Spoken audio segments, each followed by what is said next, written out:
Hello বন্ধুরা, তোমার সকলকে স্বাগতম তোমাদেরই চ্যানেল ডব্লিউবি প্রাইভেট টিউশনে। আজকের এই ভিডিওতে আমরা ক্লাস 8-এর ডাফ অ্যান্ড দাথের ইংলিশের যে কোশ্চেন বাঞ্চ রয়েছে তা 252 নম্বর পেজে যে স্কুল রয়েছে Katra girls high school HS, তো এই প্রশ্নপত্রের সম্পূর্ণ উত্তর নিয়ে আজকের এই ভিডিওতে আলোচনা করব। চলো ভিডিও শুরু করা যাক। তোমাদের যে সিনটা রয়েছে এটা দ্য ক্লাউডস থেকে নেওয়া হয়েছে, তার ইউনিট 3 থেকে নেওয়া হয়েছে। তো চলো ভিডিও শুরু করা যাক। দেখো তোমাদের যে একের দাগের এর প্রশ্নগুলো রয়েছে, write T for true, F for false statement in the given boxes. একটা বলছে দ্য ওল্ড ম্যান বলছে টেলস মেড হিম সারপ্রাইজ। তাহলে বলছে কি বৃদ্ধ মানুষটির যে গল্প সেটা শুনে খুবই সারপ্রাইজ হয়ে গেল ছেলেটি। তাহলে এটা কি সত্য না মিথ্যা? অবশ্যই এটা কি হবে? ট্রু, সত্য হবে। নেক্সট প্রশ্ন দুইটা বলছে when he was coming back the sun was set. এটা কি হবে? অবশ্যই এটা মিথ্যা হবে, ফলস। নেক্সট হচ্ছে পরের প্রশ্ন তিনেরটা বলছে when he reach his village he fail the earth was dump under foot. এটা হবে অবশ্যই ট্রু। নেক্সট হচ্ছে দেখো বিয়ের দাগের প্রশ্ন, আনসার দ্য ফলোইং কোয়েশ্চেন্স। একটা, what did the old man say about the place where he live once. তাহলে ওই বৃদ্ধ মানুষটি কি বলেছিল যেখানে সে একদা সে বাস করত? সে বলেছিল, দেখো লিখে দেবে, কি লিখবে?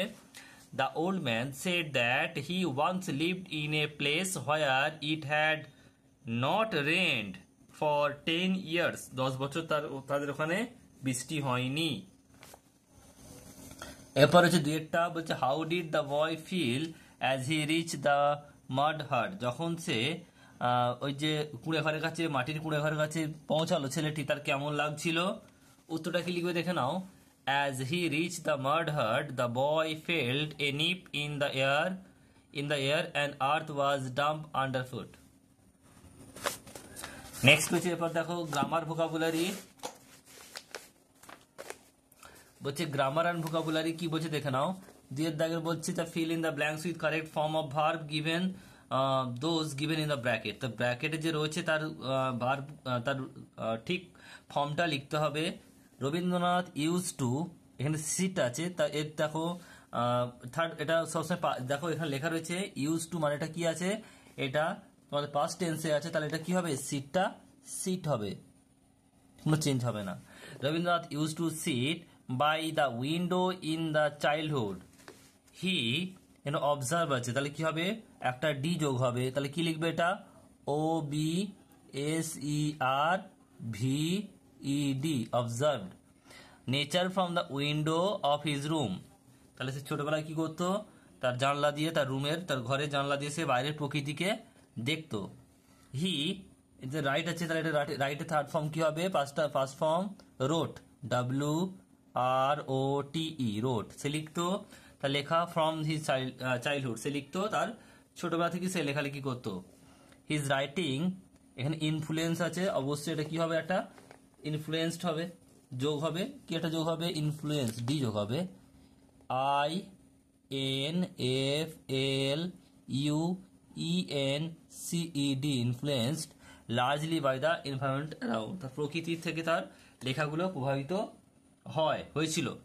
এরপর রয়েছে দেখো পরের প্রশ্নটা বিয়ের দাগে বলছে replace the underline word with the antonym. এই যে আন্ডারলাইন করা ওয়ার্ডটা রয়েছে এটাকে বিপরীত শব্দ দিয়ে লিখতে হবে। এর বিপরীত শব্দ লিখতে হবে। জন হ্যাড অলওয়েজ ওবে, ওবে মানে মান্য করা, তার এর বিপরীত কি হবে? Disobey. তাহলে এখানে কি লিখবে? সেম টু সেম লিখবে। John had always disobeyed, disobeyed, disobeyed his mother. Next প্রশ্ন রয়েছে দুইটা, বলছে হি ইজ, বলছে tolerable for his rude behaviour. Tolerable মানে হচ্ছে সহ্য করা, তাহলে এখানে এর বিপরীত কি হবে? অসহ্য, মানে ইনটলারেবল। খালি আই এন যুক্ত করবো আমরা। সেম টু সেম লিখবে, খালি একটা ইন যোগ করবে,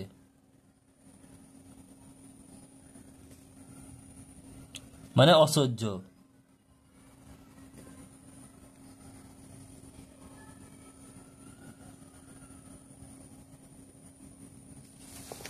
তো এই ছিল তোমাদের যে ডাফ অ্যান্ড দাতে যে ক্লাস 8 ইংলিশের কোশ্চেন ব্যাংকের যে 252 নম্বর পেজে রয়েছে Katra girls high school HS এর সম্পূর্ণ উত্তর। ভিডিওটি কেমন লাগলো কমেন্ট বক্সে কমেন্ট করে জানিও, পছন্দটি লাইক করে দিও, আর চ্যানেল নতুন হলে চ্যানেলটি সাবস্ক্রাইব করে নিয়ে পাশে থাকা বেল আইকনটি প্রেস করে নোটিফিকেশন অন করে দাও পরবর্তী ভিডিওর আপডেট পাওয়ার জন্য।